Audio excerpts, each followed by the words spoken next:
Bonjour Bassam Tahan. Bonjour Tom d'Éveil Français TV.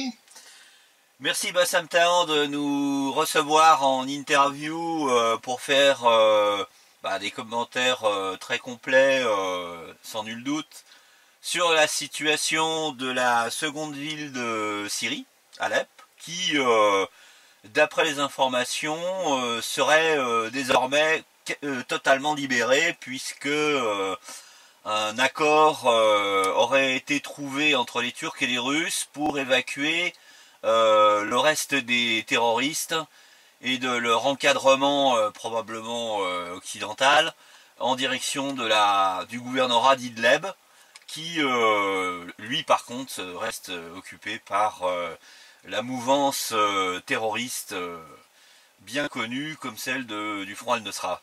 Donc je vous laisse nous donner un éclairage tout neuf de la situation pour nous expliquer en détail ce qui se passe présentement dans cette deuxième ville de Syrie.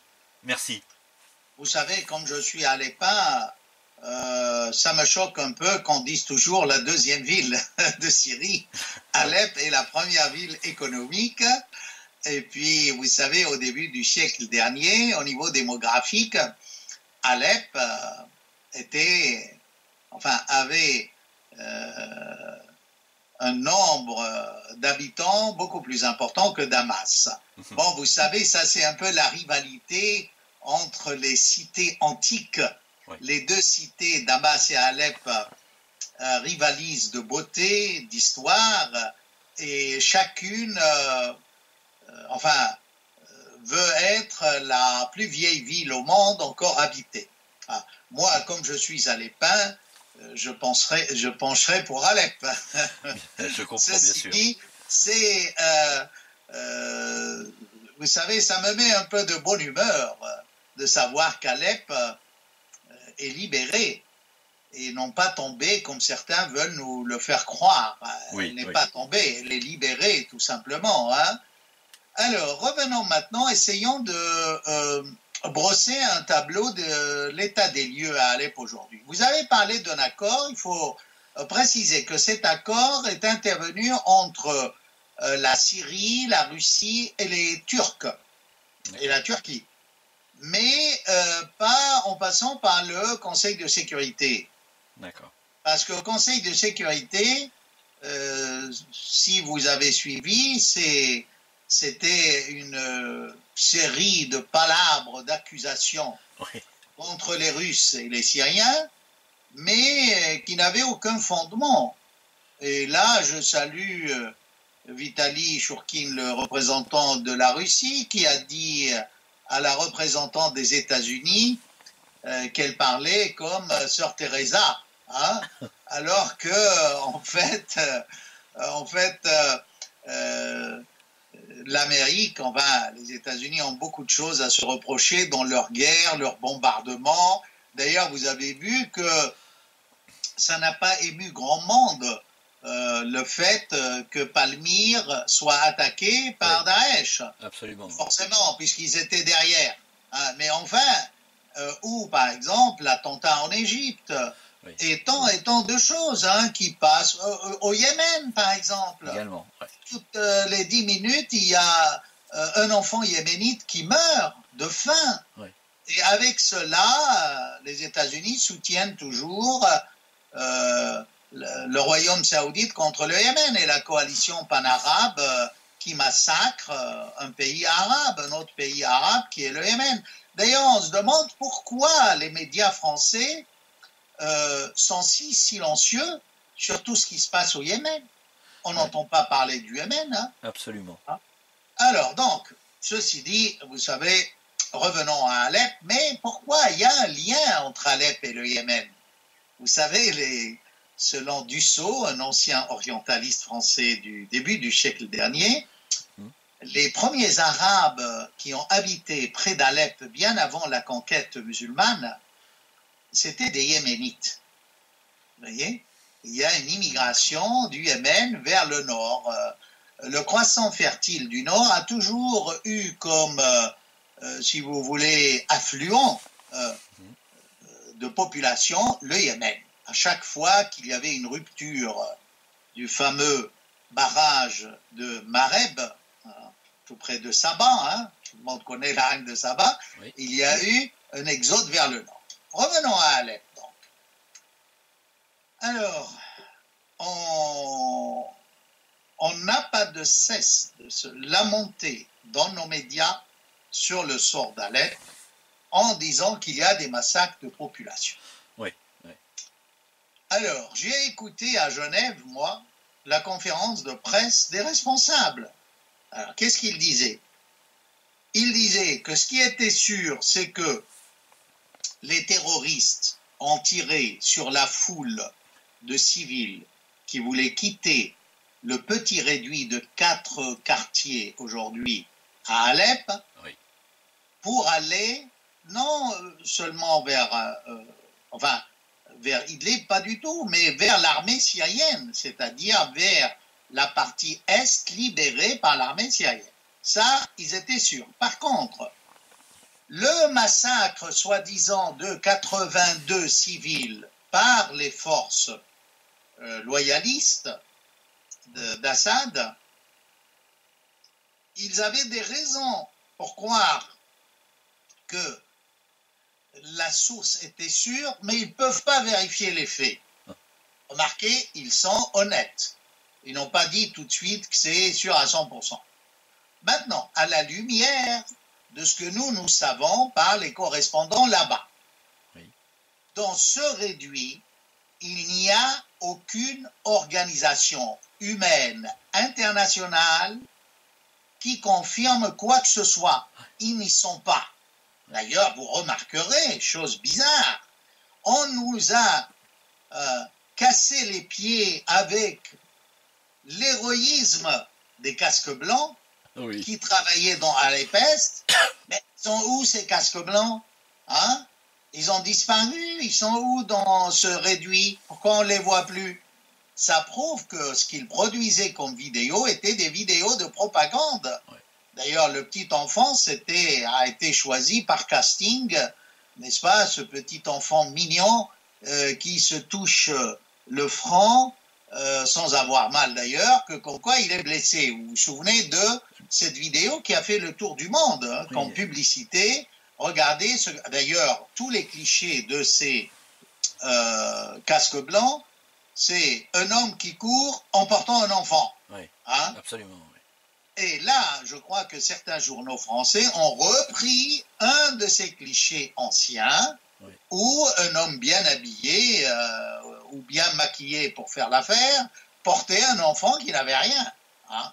Bon, oui. Tout ça, c'est de la sensiblerie. Donc, on peut infirmer ces déclarations qui disent qu'il y a eu des massacres de population, qu'on nous montre. Alors, je vais ajouter une dernière chose. On a vu une vidéo tournée par les djihadistes.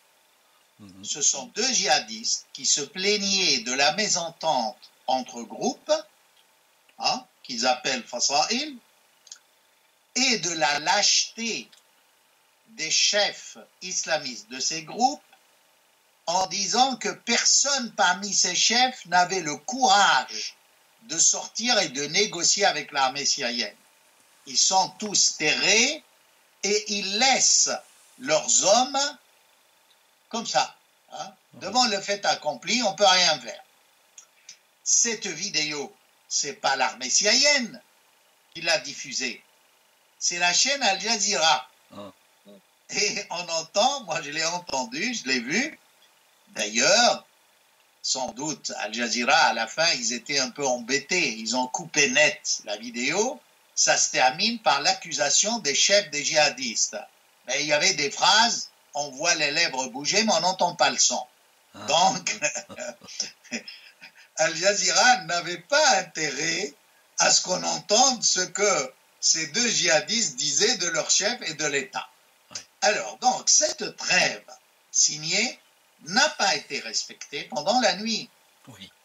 Vers l'aurore, à l'aurore, les djihadistes se sont regroupés, surtout les troupes de Zenki, très pro-turcs, n'est-ce pas?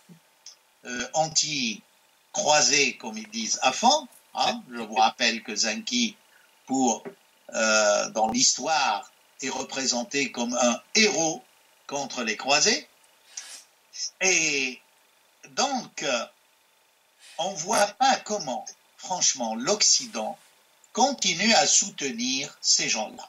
J'ai écouté Hérault ce matin, ministre des Affaires étrangères, qui dit qu'il ne faut pas massacrer les combattants. Et enfin, ce ne sont pas des combattants, ce sont des terroristes. Mais oui, évidemment, je ne suis pas pour les massacrer, je l'ai déjà dit. Mais on ne se pose même pas la question où vont aller ces terroristes. Ils peuvent débarquer chez nous. Ah oui, hein? Est-ce que Hérault et le gouvernement socialiste peut offrir un refuge à ces gens-là? Déjà, la Turquie veut les envoyer se battre ailleurs, hein? Mais elle n'en veut pas chez elle. Vous voyez? Donc, c'est une question de bon sens. Jusqu'à quand les responsables politiques français vont considérer le peuple français comme un peuple de gens incultes, naïfs, en ignorant le bon sens, qu'on est là quoi, en train de faire quoi? De défendre les terroristes, de demander de l'aide à des gens qui, de là-bas, d'Alep-Est, planifiaient des attentats à Paris. Mais c'est le monde à l'envers, enfin. D'ailleurs, je ne comprends plus. Comment on peut tolérer encore ce discours sur les lettres de responsables officiels? D'ailleurs, Bassam, vous avez cité un des groupes qui s'est, je dirais, illustré, entre guillemets, il y a quelques mois, par l'exécution absolument abominable de ce petit enfant, de petit adolescent, il doit avoir 13 ans tout au plus, gravement blessé à la jambe, qui a été égorgé. Et le pire peut-être encore, c'est que pendant plusieurs minutes, certainement sous l'effet du Captagon, ces gens riaient en négociant à savoir qui allait égorger ce pauvre gamin. Et ce pauvre gamin qui voyait défiler sa vie comme jamais auparavant, se rendait compte qu'il allait malheureusement mourir. C'est quelque chose d'horrible, hein, et effectivement, on a du mal à comprendre que le gouvernement français puisse s'abaisser à ce niveau-là, de se soucier je dirais, de la vie ou même du confort de terroristes qui ont commis des atrocités, qui ont bombardé Alep-Ouest pendant des mois, voire des années. 11 000 morts, ils ont fait, selon le dernier recensement. Voilà. À Alep-Ouest, il y a eu 11 000 morts victimes de ces bombardements à la bonbonne de gaz, au mortier, au Milan, au grade, et j'en passe. Donc, mais c'est vrai ce que vous dites concernant les responsables français, et c'est à se demander si Al-Nusra fait du bon boulot, cette célèbre déclaration, ne continue pas d'être la maxime du gouvernement actuel. Les personnages, les personnes changent au poste, mais c'est toujours la même idéologie. Et on se demande comment le gouvernement français peut continuer à soutenir ces gens-là. Et là, j'adresserai même une critique à des gens proches de Fillon, Fillon que j'ai défendu, qui reçoivent le soi-disant président du Conseil d'Alep. Mais enfin, vous recevez des gens qui, de là-bas, projettent des attentats en France. Alors, je veux bien admettre que la diplomatie, parfois, va loin. Mais enfin, l'affaire est très claire. Il n'y a pas à soutenir ces gens-là. Que les Turcs les soutiennent, on le comprend, mais que la France les soutienne, ça je ne comprends pas. Qu'on ne vienne pas après me dire qu'il y a eu des attentats, c'est que vous travaillez mal.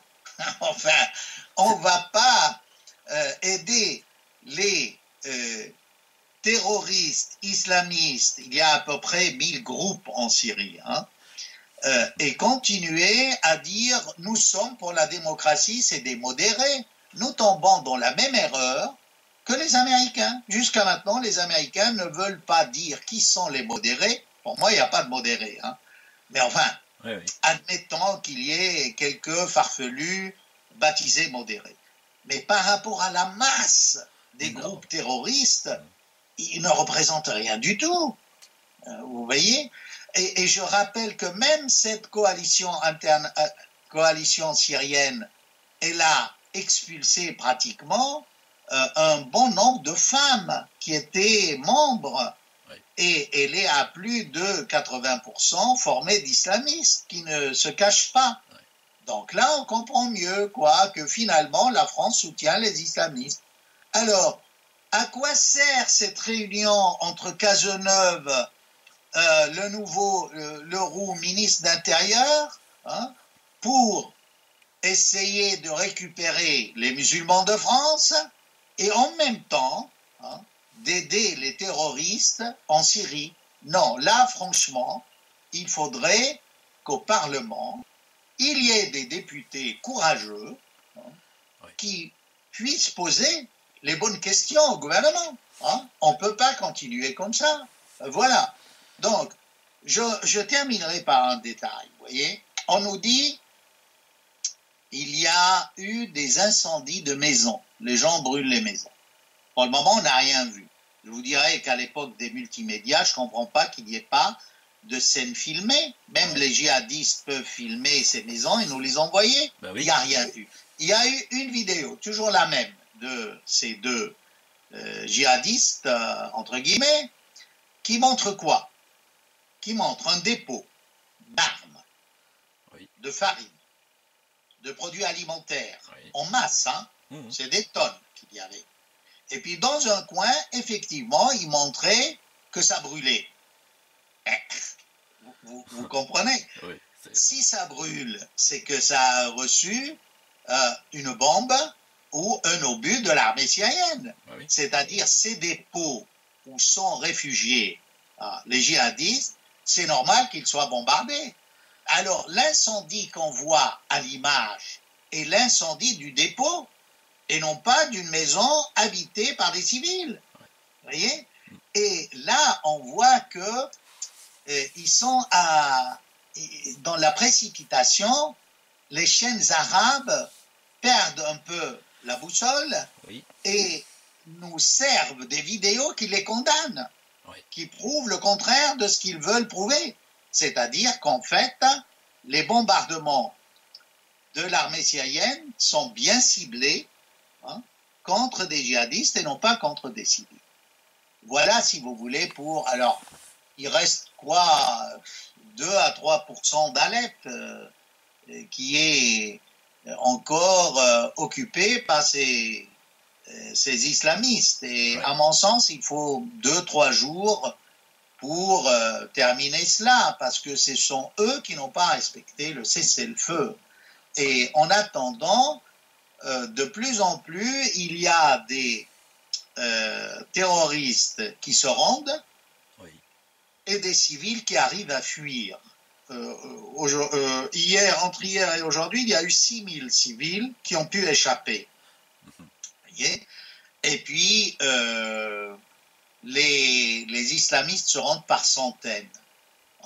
Donc, on va peut-être arriver à la fin, dans 3 jours, à une trêve, mais il n'y aura plus personne. C'est-à-dire, les islamistes, soit ils se sont rendus, ou ils ont fui, et il n'y a aucune raison d'évacuer les civils. Là aussi, c'est un point important. Oui. Cet Alep libéré, on est en train de l'unifier. Et le symbole, c'est qu'on va reprier dans la grande mosquée des Omeyyades. Hein, oui. Et où tout, vous savez, en islam, il y a de petites mosquées, il y a la grande mosquée du vendredi, oui, où au moins une fois par semaine, des gens de toute la ville viennent. Et je crois que là, dans 3 jours, j'espère, ça va être le vendredi. Et on aura des gens d'Alep-Ouest, de l'Est. Déjà, du côté chrétien, on commence à célébrer les offices préparatifs de Noël. Et là, permettez-moi de rendre hommage dans cette vidéo. Moi, j'étais l'élève des franciscains d'Alep, de la Terra Santa. Et je peux vous dire que dans ce lycée, tenu par des frères franciscains du monde entier, on était musulmans, chrétiens, chiites, kurdes, arméniens, voyez, tous dans cette même école, logés à la même enseigne, traités avec amour. Il y avait des gens qui venaient de la Djezira, des Syriaques, qui parlaient encore la langue du Christ. Il y avait des Kurdes, il y avait des musulmans sunnites de grands bourgeois. Il y avait des musulmans sunnites pauvres, parce que les frères franciscains accordaient des bourses à tous ceux qui étaient pauvres, sans tenir compte de leur religion. Il y avait également des juifs dans ce lycée. Ils n'étaient pas nombreux, vous voyez. Et j'espère que avec les fêtes qui arrivent, des prières résonneront dans les mosquées, les églises, et j'espère que le gouvernement syrien pourra restaurer tous les lieux de culte qui ont été détruits, que ce soit des synagogues, que ce soit des mosquées, que ce soit des églises. Vous savez, il ne faut pas jeter la pierre au gouvernement syrien. Le gouvernement syrien fait très bien son travail. Il lutte contre une coalition internationale injuste qui a voulu casser ce pays-là. Voilà. C'est une résistance, effectivement, merci Bassam Tahan, c'est une résistance exceptionnelle qui a opposé la Syrie et son gouvernement, son armée, face à quelque chose qui peut être considéré comme d'une perfidie achevée, parce que là, ça n'est pas une armée identifiée qui entre sur le territoire syrien, ce sont des mercenaires qui travaillent en cachette, je dirais, pour des intérêts occidentaux. Et c'est en cela que cette guerre qui a été initiée contre la Syrie est d'une lâcheté, d'une perversion absolue. Et effectivement, quand on se bat, quand un pays se bat contre une armée d'invasion identifiée avec des costumes, des grades, des blindés avec des couleurs bien identifiées, les choses sont nettes, sont claires. Alors que là, c'est des djihadistes, ce sont des djihadistes, donc c'est des gens qui s'habillent comme ils veulent et qui peuvent vous fondre sur vous au dernier moment, alors que vous croyez que vous avez affaire à un voisin lointain de la même ville.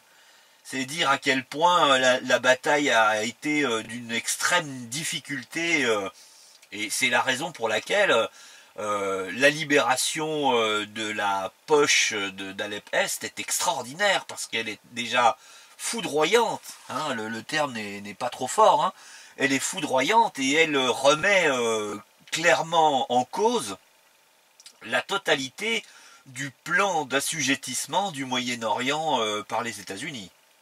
Exact. Je crois que si la Syrie n'avait pas résisté, l'Égypte serait restée sous la coupe des frères musulmans et le royaume saoudite et les monarchies du Golfe seraient encore plus puissants pour nous inonder de musulmans radicaux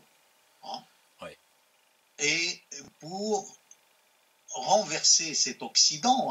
Il ne faut pas se cacher la vérité. Ces gens-là n'aiment pas les Occidentaux. Il faut lire leurs textes. En tout cas, moi, à l'image de ces bulldozers qui ont commencé à unifier les deux Alep depuis la reconquête il y a de ça 5-6 jours, Oui. je crois que il faut que le gouvernement français comprenne enfin, et s'il ne le fait pas, ben, j'espère que le nouveau président qui sera élu enverra chez eux ces soi-disant opposants syriens qui sont en fait pourris et achetés par la Turquie, les pays du Golfe, qu'elle les renvoie chez eux. On a assez payé de dépenses du contribuable pour entretenir en notre sein des vipères. Voilà.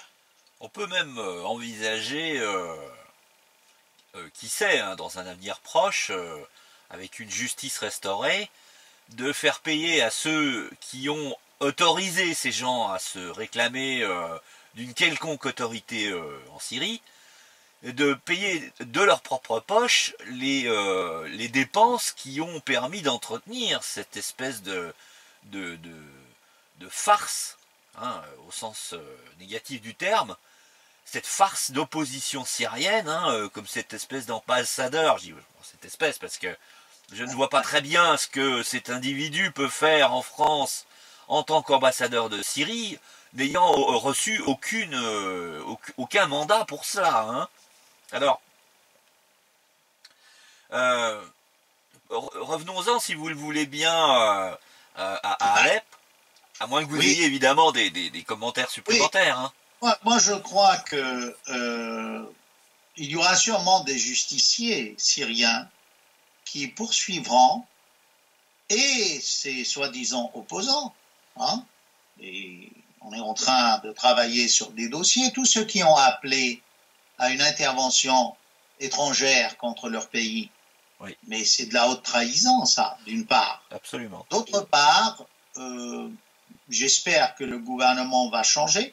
On aura un autre gouvernement, enfin un autre président, qui ne sera pas de la même couleur. Et à ce moment-là, on saura la vérité. Les secrets d'État seront levés.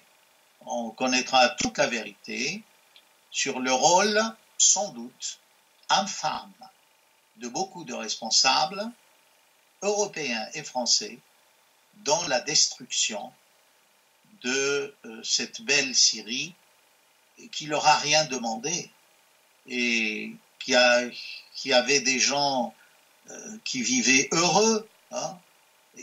On n'avait pas de dette étrangère. Hein. Et je crois qu'on a fait payer à la Syrie, en fait, son indépendance, son refus de la mondialisation à l'occidental. Voilà. Pour Alep, je n'ai plus grand-chose à ajouter. Je crois que ça va se terminer dans 2-3 jours. Alors maintenant, il reste des djihadistes, et on va évacuer à la fin quelques dizaines, vous savez, qu'ils aillent au diable. Hein. Il ne faut pas non plus être plus royaliste que le roi. Hein. Je crois qu'on les a bien traités jusqu'à maintenant. Ils n'ont pas fait l'objet de soldatesques grossières, de massacres, c'est pas vrai du tout. Voilà. C'est surtout assez humanesque de leur part de demander, une fois emprisonnés dans la micro-poche du sud d'Alep-Est, hein, ce qui reste des territoires occupés d'Alep, d'exiger que l'armée syrienne les traite comme des soldats. Hein, voilà, ce ne sont pas des soldats, hein, on a affaire à des terroristes. Hein. Ajouter quelque chose à propos des disparus. Ça, on a oublié de l'évoquer. Vous savez, les disparus, il y a des gens qui ont fui. Oui. Hein, pendant le combat. Hein, le siège n'est pas à 100%. Hein. Alep est une vieille ville, assez complexe au niveau des rues, des ruelles, des routes, des autoroutes. Et puis, c'est tout à fait normal que certains parmi les civils soient arrêtés à la sortie. Vous croyez que l'armée syrienne et les services secrets syriens ne font pas leur boulot, qu'ils n'ont pas des listes où ils savent qui est qui parmi les gens qui essayent de se faufiler parmi les civils et de se raser la barbe pour oui. montrer patte blanche, non. Alors, franchement, pour les disparus, il y a, je me suis renseigné, il y a à peu près 2 à 3 000 civils qui ont été arrêtés hein, sur un ensemble jusqu'à maintenant de 120 000. Vous savez, c'est pas beaucoup. Hein. Nous sommes ici. Alors pourquoi on veut nous imposer en France un état d'urgence jusqu'à juillet prochain et on vient reprocher au gouvernement syrien de vérifier l'identité des gens qui quittent ce réduit en sachant que par jour auparavant, il y avait des dizaines de mortiers, d'obus de mortier qui étaient tirés sur Alep-Ouest. Donc, réduisant un peu le nombre de ces soi-disant disparus, ils sont tout simplement arrêtés. Si, franchement, ils n'ont pas de crime sur le dos, ils vont être relaxés, relâchés, comme on dit. Il n'y a pas de... Voilà, je crois qu'on a fait le point sur l'état des lieux. Je te remercie, Tom, de te consacrer gratuitement oui, absolument. à suivre ce qui se passe comme drame et tragédie dans cette Syrie qu'on aime tant, qui est un peu le berceau de notre humanité. D'accord. Merci Bassam Tahan pour ce flash critique et à très bientôt. À bientôt. Merci bien. Au revoir.